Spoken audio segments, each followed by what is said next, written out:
Hello friends, आज उठायला उशीर झाला. 6 वाजता मी उठली आहे आणि पावणे 6 वाजता उठले. 6 वाजता अभ्यासाला सुरुवात केलेली आहे.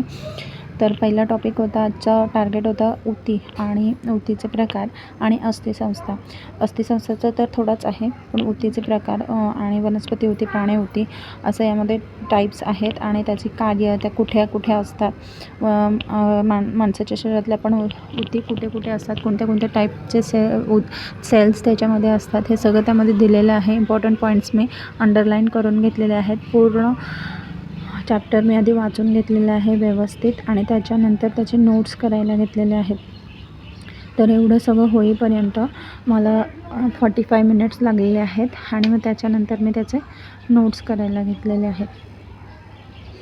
तो वाचून होईपर्यंत 7 वाजलेले आहेत आणि नोट्स अस्थिसंस्था पण मी पटकन 15 मिनटात जे रीड करून घेतलेलं आहे, कारण खूप छोटा टॉपिक आहे आणि त्याच्यात पाठांतराचाच विषय आहे.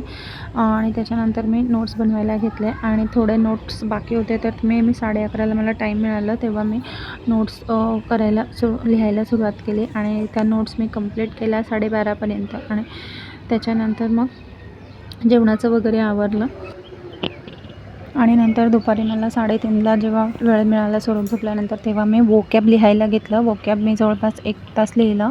3:30 ते 4:30 वाजेपर्यंत वोकॅब लिहिलं आणि थोडा वेळ अजून मी त्याचं मीनिंग्स होते ते लिहायला घेतलेलं आहे. वोकॅब खूप इम्पॉर्टंट आहे आणि PYQमधून वोकॅब आधी कंप्लीट झाल्यानंतर बाकीचे वोकॅब मी करणार आहे.